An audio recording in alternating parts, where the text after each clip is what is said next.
नमस्कार दोस्तों। आशा करता हूँ आप सभी लोग बहुत अच्छे होंगे और खुशहाल होंगे, अच्छे तरीके से तैयारी कर रहे होंगे एस्टेट, टीजीटी और पीजीटी की। आज की वीडियो में हम लोग बात करेंगे एस्टेट पीजीटी का जो आपका सिलेबस है उसके बारे में। देखिए, आप लोगों के लिए सिलेबस बहुत ज़्यादा इंपॉर्टेंट हो जाते हैं, चाहे आप किसी भी एग्ज़ाम की प्रिपरेशन करते हैं। तो सिलेबस इतना ज़्यादा इंपॉर्टेंट है जितना आप लोगों के लिए एमसीक्यू प्रैक्टिस है, जितना आप लोगों के लिए कॉन्सेप्चुअल लर्निंग है। क्योंकि सिलेबस जो है आपको डायरेक्शन प्रोवाइड करता है कि आपको क्या चीज़ पढ़ना है, कितना पढ़ना है और किस डायरेक्शन में पढ़ना है। तो सबसे पहले आप लोगों को सिलेबस का इंटरप्रिटेशन करना आना चाहिए। तो आज की वीडियो में हम लोग इसका इंटरप्रिटेशन ही देखेंगे, क्योंकि एस्टेट का अगर आप प्रीवियस ईयर क्वेश्चन देखोगे तो उसने अपने पैटर्न के अंदर हल्का हल्का चेंज किया। क्वेश्चन पूछने का जो तरीका है उसके अंदर चेंजेस किया है स्टेट ने। देखिए, उसके अंदर कोई डाउट नहीं है कि जो टॉपिक्स है वो सिमिलर है हर बार जो स्टेट के द्वारा पूछा जाता है। मतलब कई सारे टॉपिक्स आपके सिलेबस है, उसी में से क्वेश्चंस बनाए जाते हैं। बट जो तरीका है पूछने का उसके अंदर कहीं ना कहीं चेंज होता हुआ आपको देखने को मिलेगा। कई सारे क्वेश्चंस आपको मैच द फॉलोइंग से मिल जाएंगे, कई सारे क्वेश्चंस आपको जो है वो अरेंज करने के लिए मिल जाएंगे। तो इन सारी चीज़ों के बारे में हम लोग डिटेल में आज की वीडियो में बात करने वाले हैं। तो सबसे पहले हम लोग सिलेबस देख लेते हैं, उसके बाद लास्ट में बताता हूँ मैं आप लोगों को कैसे आप प्रिपरेशन करोगे, कौन से बुक्स को फॉलो कर सकते हो और आपको एजुकेशन ग्लोज की तरफ से क्या बेनिफिट मिलने वाला है।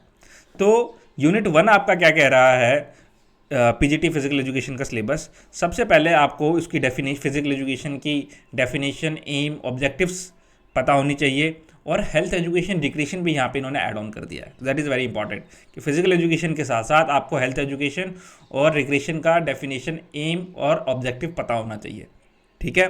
फिर फिजिकल एजुकेशन की जो फिलॉसफीज़ हैं, चाहे वो आइडियलिज्म है, नेचुरलिज्म है, रियलिज्म है, प्रैग्मेटिज्म है, एक्सटेंशनलिज्म है या ह्यूमैनिज्म है, यहाँ से हर बारी क्वेश्चन आता है। और अब जो आपका पीजीटी की बात कर रहे हैं हम स्पेसिफिकली, तो आपसे ये नहीं पूछेगा कि आइडियलिज्म को क्या प्लेटो ने दिया है, नहीं, इसके अंदर और चीज़ें डेप्थ में पूछेंगे वो। तो उस तरीके से आपको पढ़ना पड़ेगा। फिर उसके बाद आता है आपका biological basis of physical activity, जिसके अंदर benefit of exercises, growth and exercises, exercise and well being, sex and age characteristics of adolescent and body types. तो ये टॉपिक्स आपके रहने वाले हैं कि क्या क्या आपके एक्सरसाइज से बेनिफिट्स होने वाले हैं, ग्रोथ एंड एक्सरसाइज क्या है, एक्सरसाइज एंड वेल बींग, ये सारी चीज़ें आपकी इस टॉपिक के अंदर रहने वाला है। फिर उसके बाद है psychological basis of physical education, जिसके अंदर प्ले एंड प्ले की थ्योरीज़ हैं, जनरल थ्योरीज़ हैं आपकी कई सारी। फिर उसके बाद ग्रोथ एंड डेवलपमेंट की क्या क्या प्रिंसिपल्स हैं और मोटर स्किल्स के क्या क्या आपके प्रिंसिपल हैं। फिर उसके बाद ट्रांसफ़र और training effect, positive transfer, negative transfer, ठीक है, जीरो ट्रांसफ़र, ये आपको पढ़ना पड़ेगा। This very important topic. जिसके अंदर socialization process, social nature of man and physical activity, sports as a cultural heritage of mankind, customs, tradition and sports, competition and cooperation. तो ये है आपका। फिर उसके बाद है फिजिकल एजुकेशन का ग्रीस में, रोम में और जर्मनी के अंदर, स्वीडन, डेनमार्क और रशिया के अंदर क्या क्या डेवलपमेंट हुई है, ये आपने पढ़ना पड़ेगा। फिर उसके बाद ओलंपिक मूवमेंट पूरा पढ़ना पड़ेगा आपको, हिस्टोरिकल से लेके आपको मॉडर्न ओलंपिक्स तक, और फिजिकल एजुकेशन का क्या डेवलपमेंट हुआ इंडिया के अंदर, ये जो है आपका यूनिट 1 के अंदर है। अब हम लोग अगर बात करें यूनिट 2 की, तो यूनिट 2 के अंदर जो है आपका, यूनिट 2 के अंदर ये 3 आ गया, किन्जोलॉजी एंड बायोमैकेनिक्स। यूनिट 2 है आपका एक्सरसाइज फिजियोलॉजी, जिसके अंदर physiology of muscular activity, neurotransmission and movement mechanism, physiological of respiration, फिर उसके बाद physiology of blood circulation, factor influencing performance in sports, bio energetics and recovery process, इसके अंदर आपका आ गया एनर्जी सिस्टम। देखो, कहीं ना कहीं जो इसके यूनिट्स देखोगे आप, हल्का सा इन्होंने कॉपी करने की कोशिश की यूजीसी नेट के सिलेबस को, नॉट ओवरऑल बट हल्का सा कोशिश करने का किया है उन लोगों ने कि यूजीसी नेट के सिलेबस से थोड़ा सा अलाइन करे, और होना भी चाहिए क्योंकि पीजीटी का एग्जाम है आपका। तो यूजीसी नेट के हिसाब से इन्होंने हल्की फुल्की चीज़ें उससे मैच करने की कोशिश करी है। Athletic injury, there management and rehabilitation, therapeutic modalities और एर्गोजेनिक एड्स एंड डोपिंग जो है आपका इसके अंदर आ जाते हैं। अब देखो, इसके अंदर अगर आप यूजीसी नेट का सिलेबस देखोगे तो इसके अंदर कई सारी चीज़ें जो नेट के हिसाब से होनी चाहिए वो है, और जो पीजीटी के हिसाब से होनी चाहिए वो है। जैसे कि नेट के सिलेबस में देखोगे आप तो वुमेन ट्रेनेबिलिटी है आपका, ठीक है, इन्वायरमेंटल इन्फ्लुएंसेस है, तो ये सब चीज़ें इन्होंने डाली। ठीक है, जो नॉर्मल पीजीटी के लिए है, मतलब टेट है आपका, तो उसके हिसाब से इन्होंने ये सिलेबस रखा है। That is a good. Okay, ज़्यादा डिफिकल्ट नहीं है और इजी भी नहीं है, अच्छा रखा है इन्होंने। आपका जॉइंट्स, उसकी मूवमेंट्स, प्लेन और एक्सिस को आपने देखना है, हर बार क्वेश्चन आता है आपका प्लेन्स एंड एक्सिस में से, बहुत ईजी है। Kinetics, kinematics, linear and angular, उसके बाद लिवर्स, मतलब linear kinetics, angular kinetics, linear kinematics और एंगुलर काइनेमेटिक्स आपने पढ़ना है, और लिवर्स आपने पढ़ने हैं। लॉज ऑफ मोशन, न्यूटन के लॉ पढ़ने हैं आपने। Principle of equilibrium and force, spin elasticity, उसके बाद postural deformities and their correction. Muscular analysis of movement, जब आप कोई मस्कुलर एक्टिविटी परफॉर्म करते हैं तो उस टाइम पे आप कैसे एनालाइज कर सकते हैं मूवमेंट को, कि कौन से प्लेन में है, कौन से एक्सिस के अंदर है, तो you have to understand that. फिर उसके बाद mechanical analysis of various sports activities, जिसके अंदर आपका गेट साइकिल, ये सारी चीज़ें आ जाती हैं। And then after mechanical analysis of fundamental movements, जैसे running, jumping, throwing, pulling and pushing, तो ये भी आपको पता होना चाहिए। रनिंग के अंदर आप गेट साइकिल को एनालाइज करते हो, ठीक है। Massage, manipulation and therapeutic exercises. Unit 4 जो है आपका स्पोर्ट साइकोलॉजी है, जिसके अंदर लर्निंग प्रोसेस, थ्योरीज क्या है उसकी, लॉज ऑफ लर्निंग, मोटिवेशन की जो आपकी थ्योरीज हैं, dynamics of motivation in sports, फिर साइकोलॉजिकल फैक्टर्स कौन कौन से हैं जो आपके स्पोर्ट्स परफॉर्मेंस को अफेक्ट करते हैं, जैसे स्ट्रेस हो गया, एंजाइटी हो गया, टेंशन हो गया और aggression.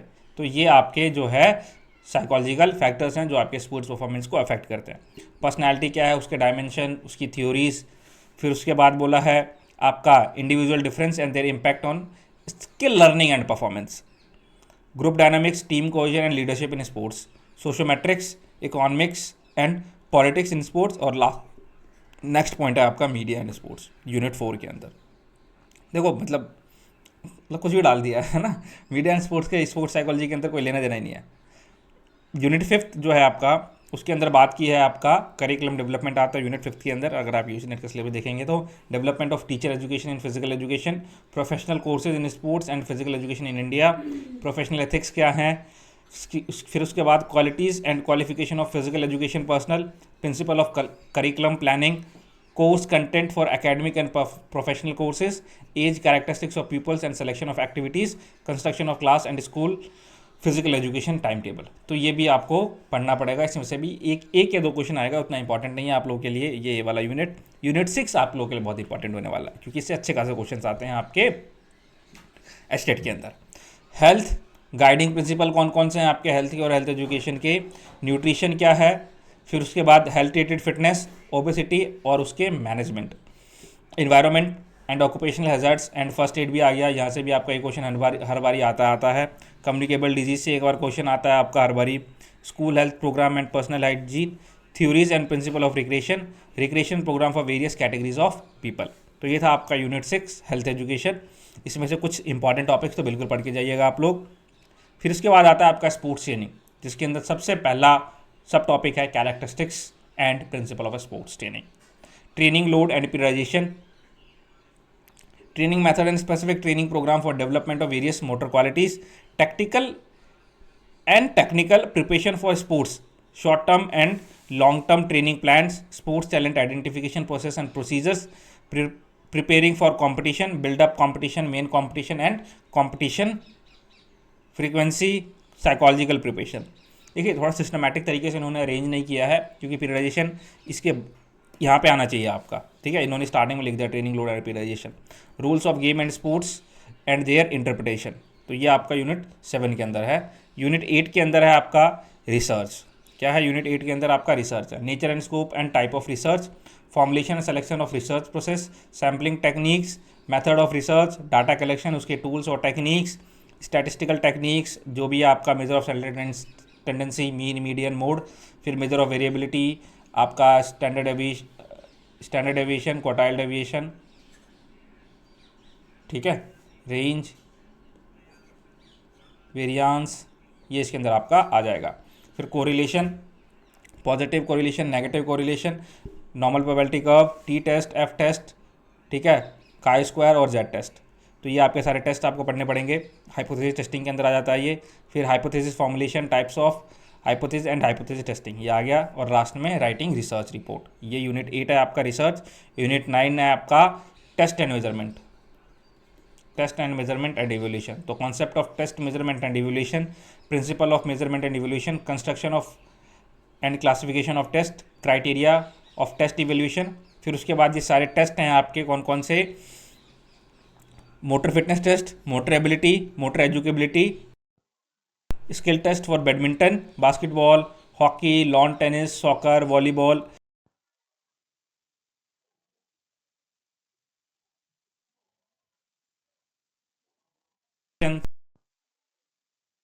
Metric measurement and body composition. और लास्ट में है आपका sports management unit 10, concept and principle of management, organisation and function of sports bodies, intramurals and extramurals, management of infrastructure, equipments, finance and personnel, method and techniques of teaching, principle of planning, physical education lessons, people teacher interaction and relationship, और last में आपका concept of techniques of supervision. तो ये था आपका HTET PGT का syllabus. तो अगर आप इस एग्ज़ाम की तैयारी कर रहे हैं तो आप लोग, हमारा बहुत शानदार बैच चल रहा है फाउंडेशन बैच, उसमें इनरोल कर सकते हैं। ठीक है, जो आपको कहाँ मिलेगा, हमारे एप्लीकेशन पे मिलेगा। एप्लीकेशन का नाम क्या है, एजुकेशन ग्लोज। आप प्ले स्टोर पे जाइए, सर्च करिए, या फिर आपको इस वीडियो के डिस्क्रिप्शन बॉक्स में भी जो है उसका लिंक मिल जाएगा, या फिर आप हमें इस नंबर पे कांटेक्ट कर सकते हैं। बाकी इसके लिए हम लोग फ्री क्लासेस भी लाने वाले हैं एचटेट टीजीटी पीजीटी के लिए। मंडे क्या रहेगी वो मैं आप लोगों को जो है टेलीग्राम चैनल के अंदर बता दूंगा, तो जाके टेलीग्राम चैनल पर ज्वाइन हो जाइए। बाकी अगर आपको वीडियो अच्छी लगी तो लाइक कर लीजिए, चैनल को सब्सक्राइब कर लीजिए और अपने दोस्तों के साथ इसको आप शेयर कर सकते हैं। तो आज की वीडियो में बस इतना ही। This Kailash Kumar signing off, thank you.